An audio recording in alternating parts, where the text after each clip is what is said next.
Hello, I'm Ranjay Gulati, and I'm this week's guest on MetaPod.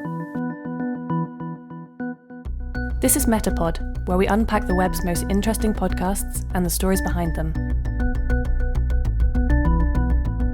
Deep Purpose is a podcast that gets behind the minds of great leaders to understand what drives them and how they drive their organizations to great success.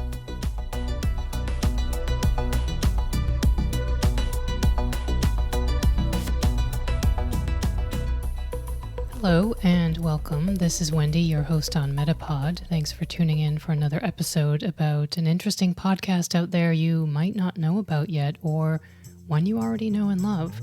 If you know someone who likes to discover podcasts, let them know about MetaPod. You can find us on the web at metapodshow.com. This week, my guest is someone who's been studying resilience within organizations to get at how organizations grow and prosper under both good and bad circumstances. That's Ranjay Gulati. He's a professor at Harvard Business School and an often cited academic when it comes to economics and business. Professor Gulati's podcast, Deep Purpose, is an extension of his work published earlier in a book with the same title. Deep Purpose examines how business leaders unlock the potential of their organizations and people. I'd like to say that Deep Purpose is one of the first business podcasts featured on MetaPod, but as you'll hear us say, this is actually a podcast about people. Ranjay speaks to business leaders from across the globe about how they establish and infuse purpose into their work, communities, personal lives, and well-being.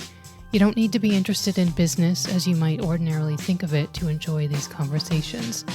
Ranjay manages to move business leaders out of CEO mode and get to the more personal thoughts and feelings about their work and their organizations. You'll find some more information and links about Ranjay and his work at metapodshow.com, but first here's the MetaPod conversation about his podcast, Deep Purpose.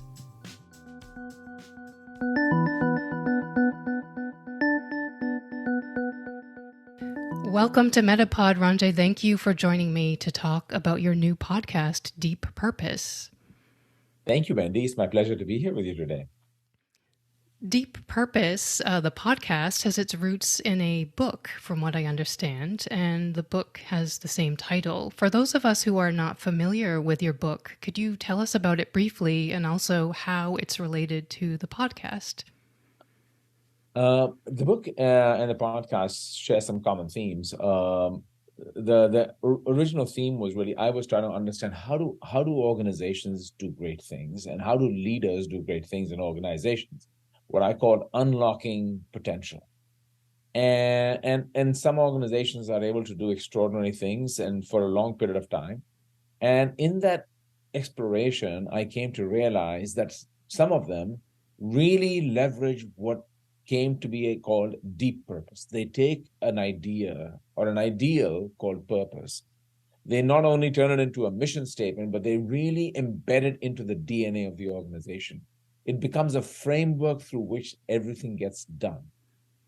But as I unlocked it further or unpeeled it further, I came to realize purpose was not some organizational thing.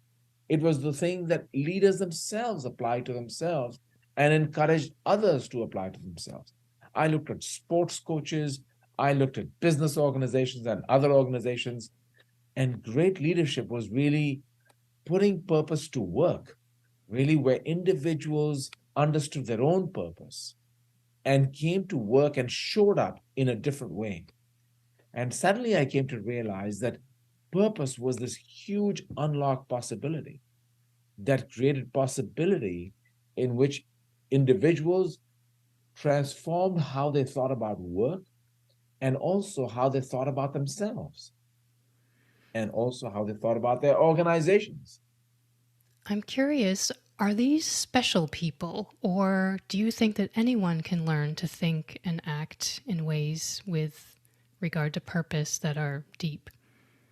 You know, purpose is one of the things that is so obvious and so easy at one level and yet so hard. Mm-hmm. I mean, at one level, you might say, come on, think about your purpose in life, and we've heard that forever. And Right. two most important days in your life, the day you were born and the day you figured out why. But at another level, to actually step back and ask yourself that question, and then to try to align your life around that answer to that question is actually very hard. Hmm. And so it's at one level very easy and very hard. At the organization level, it's also gotten politicized. This is woke capitalism or it's something else. And so the politicization of the word has also, unfortunately, caused more confusion around us. Hmm. As an expert on organizational leadership and strategy, what has been the most surprising discovery for you in creating this podcast? What has been really enlightening is every leader has a personal story. Hmm. Leaders are not randomly just selected people. These people have come through extraordinary personal journeys to get to where they are. And it was really enlightening and inspiring for me to have them share their personal story. And so the podcast is as much an inquiry into them as it is into the organizations they lead. And you see the intersection that life and work is personal. This Hmm. idea that that work is something you do 9 to 5. It's not like they're workaholics, I want to clarify, but the way they do work, it connects deeply to who they are as people. And they have extraordinary stories, from the slums of Soweto, in a small place outside Detroit, to all over. Really extraordinary people doing extraordinary things. What do you think leaders have resisted sharing with you? Do you have a sense of that? Were there any topics or issues that you felt you needed to prod a little bit harder to get at something? In a good way, of course. When you ask leaders about their business and what's going on, you go into the CEO mode. When you ask about purpose, I think purpose itself is a kind of a question that the inquiry of purpose naturally leads you to a different place. And so to me, it was a pleasant surprise and discovery that when you talk about purpose, people are willing to get personal very quickly. Okay. What is the benefit in going deep on purpose or deep on social purpose in a business context? And I'm just, sort of picking apart the title of your book and podcast here, I admit. Why go deep? Wendy, that's a great question. And honestly, I was going to call the book Purpose. Somebody had told me that one word titles sell a lot of copies of the book. I couldn't. And the reason I couldn't was so many companies have a purpose, and they put it out there. They parade it. They wash themselves with it. It's a mission statement. It's nothing more than that. It's what I in the book ended up calling convenient purpose. Okay. And so just to distinguish that, the companies that really benefit from purpose are the ones that go deep with purpose. Now, you also asked about the social aspects. The book is not about social purpose. The book is about really having a purpose. And remember, a business's purpose is making money also. Mm-hmm. That's the other hijack of purpose. His purpose is anything but profit. And Okay. that's not possible for a business itself, for a conventional business. And so purpose is about goals, it's about intentions, but it's also about duties. It's about being able to blend all the different things you do in a kind of a coherent fashion. And the question of purpose forces you to think long term. When you imagine long term, it forces you to think about the different stakeholders you must serve in addition to shareholders. So I'm not neglecting shareholders. Even the phrase purpose and profit can be confusing because it implies purpose is separate from profit, Mm. Right.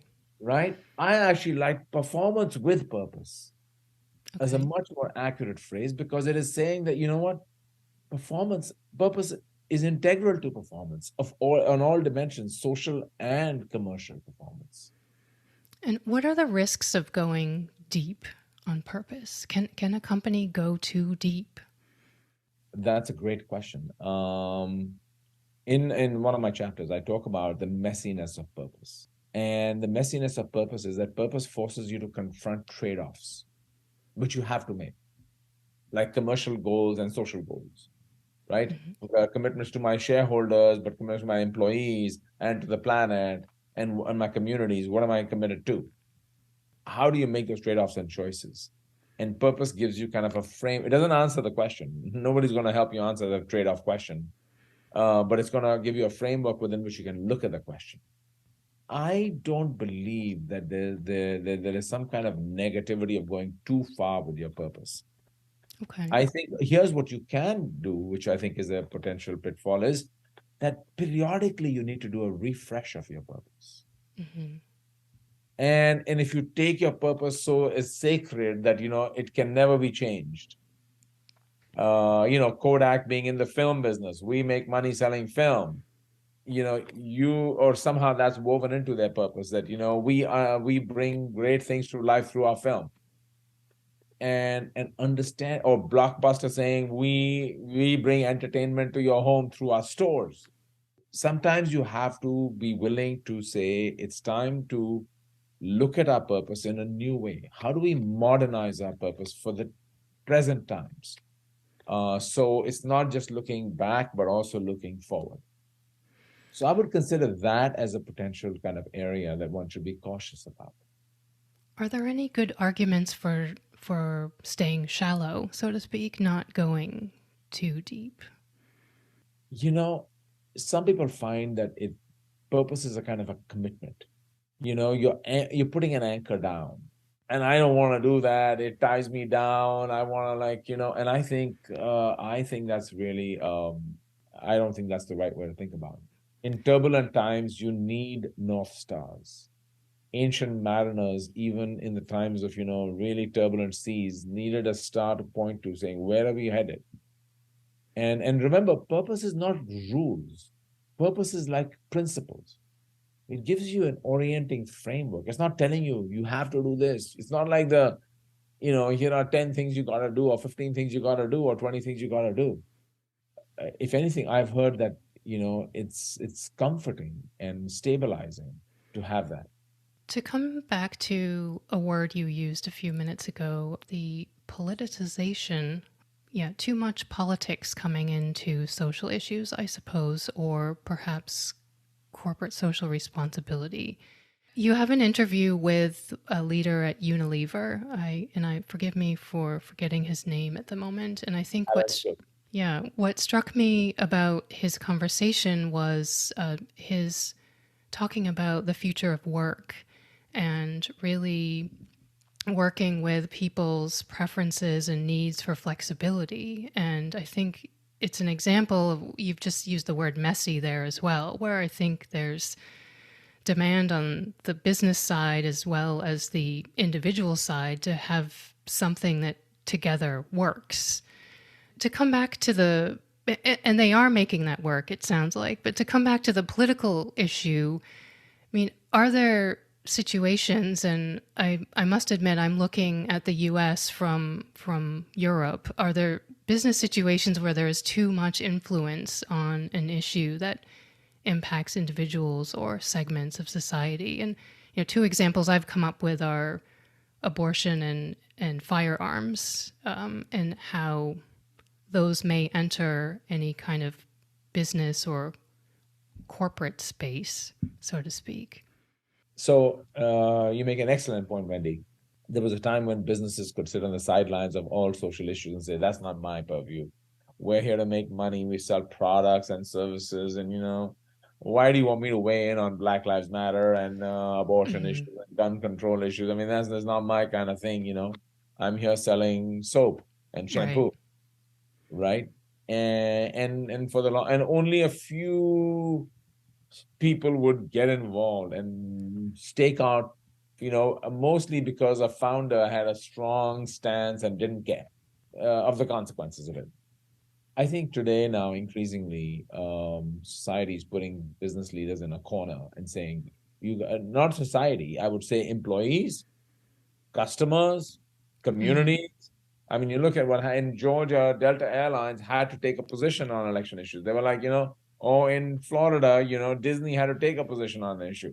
And you can see that across the board where that are employed, or Spotify with Joe Rogan, Yeah. So there are, what is happening now is employees, communities, customer groups are more vocal in expecting companies to take a stance on issues that are broadly social and perhaps impact some employees and customers too. And I think this is a huge struggle for business leaders. They know that, and these are politically charged, divisive issues. We are in a divided world today, and they're like, why do I have to get? I'm not going to please anybody, or somebody's going to be really unhappy no matter what I do. And I don't think there's an easy answer to this right now. I think we're all wading our way into it. Leaders are trying to dodge and say, I don't want to be involved in this issue, but they're getting pushback. Let me give you a very limited answer to this question, though. I discovered in one company where they have a very clearly stated purpose, and the purpose translates into 3 sets of social issues they want to be involved in. And there's, of course, the business side of it. And then they said, as part of our purpose, here are 3 social issues. And the CEO is very clear. I don't want to do any 4th or 5th issue. Mm-hmm. So please don't ask me. It doesn't fit into, there are many social issues out there. So his take is purpose creates some kind of guardrails for me around this kind of endless, bottomless, every social issues at my door, right? Because every employee in the company has some social issue they care about, and they have some kind of position on it, and they want me to line up with their position. And I'm like, you know what? So his take is purpose gives me guardrails, and it allows me to make demands of my stakeholders. Right. I'm sorry, that's not an issue we want to get involved in right now. But that's not an easy answer. That's not acceptable to many people today. In today's world, people are very emotionally charged about some issues, and we have more issues coming up right now, right? We have the Supreme Court weighing in the coming months. There are going to be some very, very strong issues. And so the question is, how do you decide whether to take a stance? And if that stance is taken, what that stance might be. Yeah, sometimes it feels as though we're living in a moment where companies have the ability or can get more attention for caring about social values and issues more so than do governments. Yeah, customers do care about companies that stand for some social issues, some social causes, right? Even at Unilever, Alan Job talks about that the brands that have a purpose were growing faster than the brands that didn't have a purpose. So that was one set of studies that he pointed to.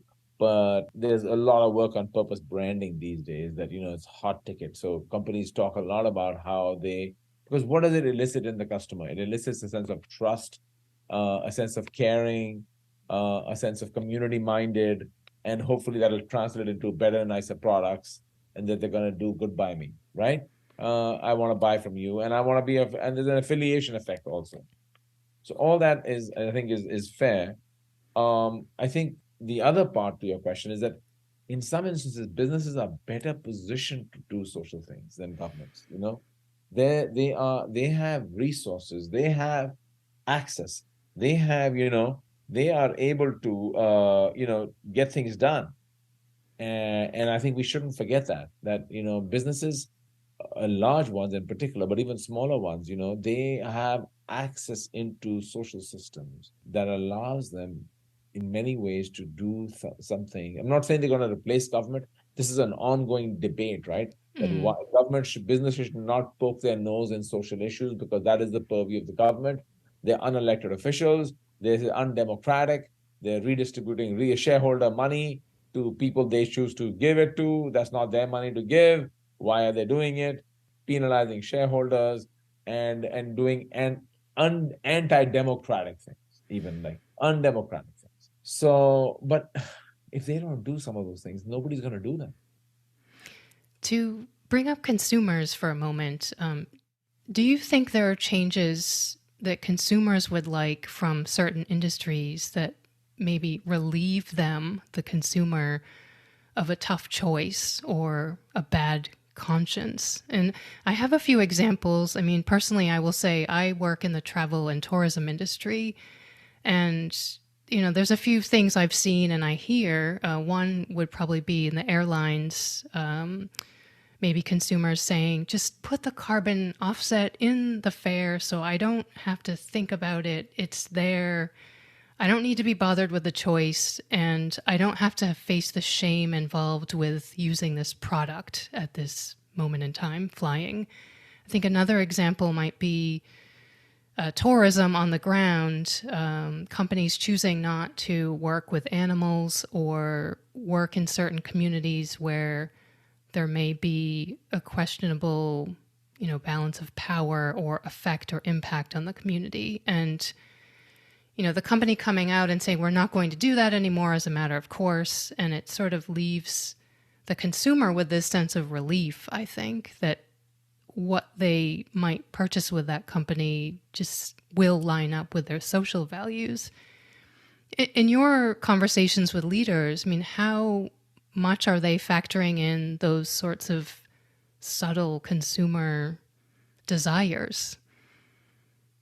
I mean, it seems pretty tricky. One of the key currencies in branding and products is trust. Mm-hmm. Right?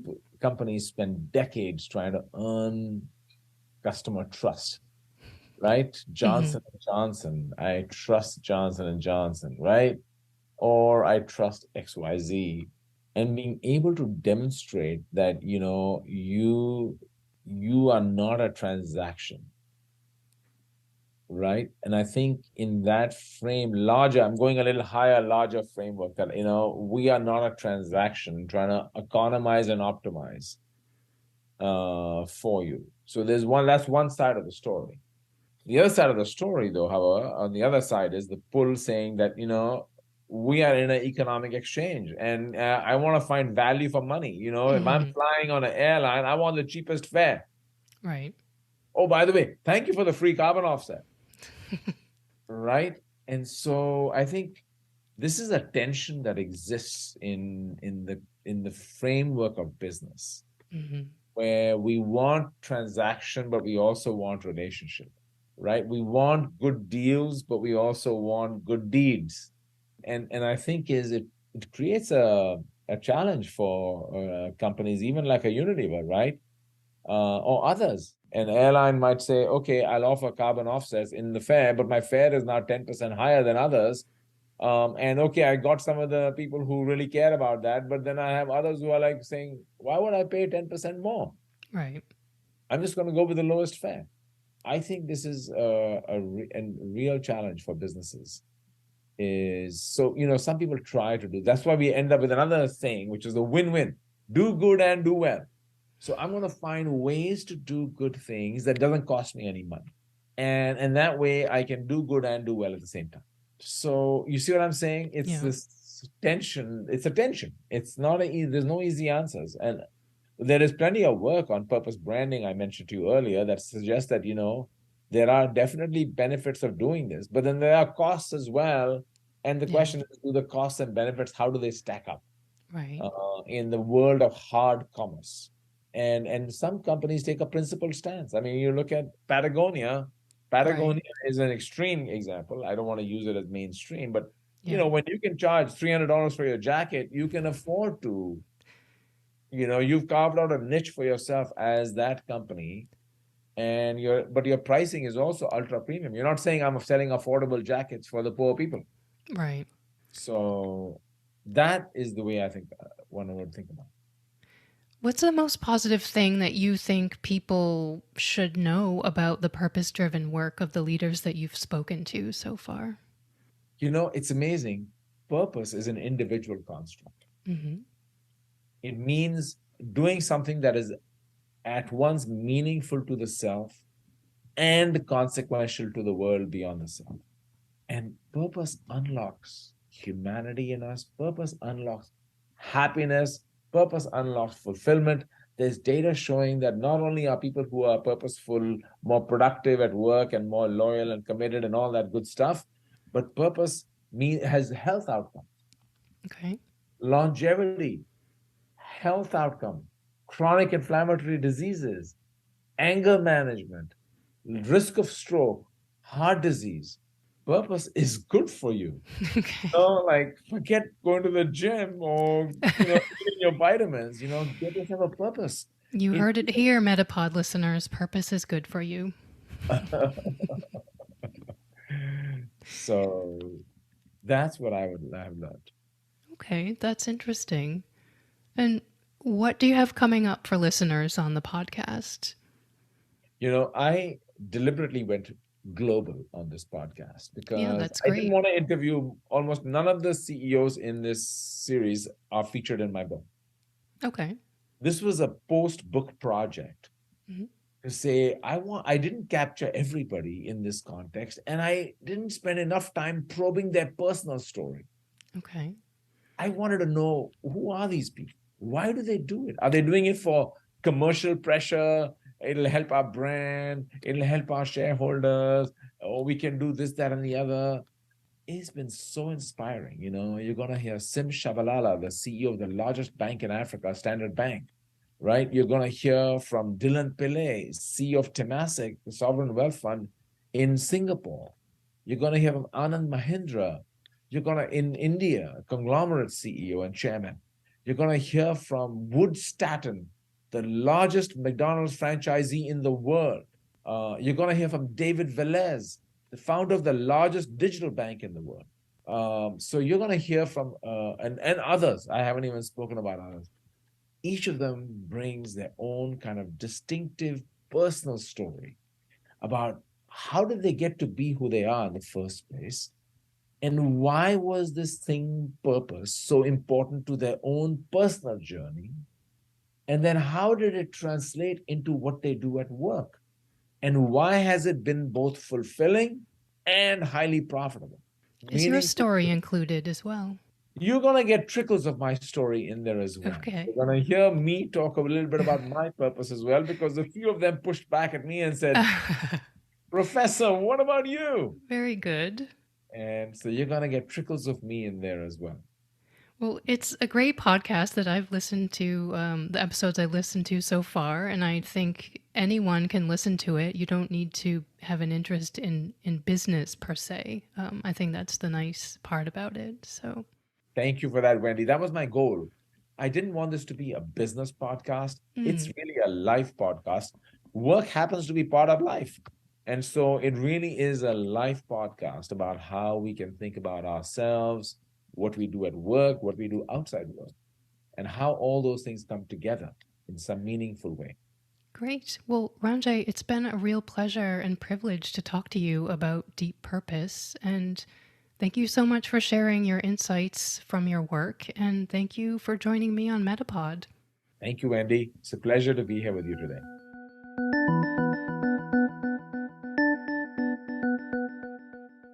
Again, thank you to Ranjay for his time and willingness to field all of my questions related to the potential risks and challenges about going deep on your purpose as an organization.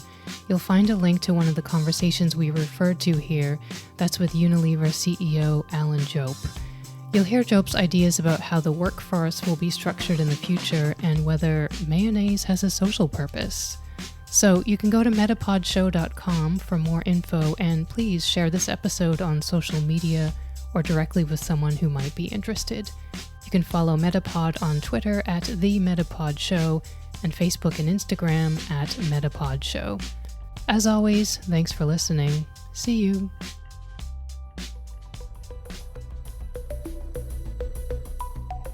That's all for this episode of MetaPod. Thanks for listening. Make sure to follow us on Twitter at The MetaPod Show and subscribe at any of the usual places you find your other favourite podcasts. You can follow MetaPod on Instagram at MetaPod Show or visit our website metapodshow.com. Aside from the theme tune, this episode of MetaPod was made end-to-end by me, Wendy Morrill. MetaPod intro and outro voiceovers by Zoe.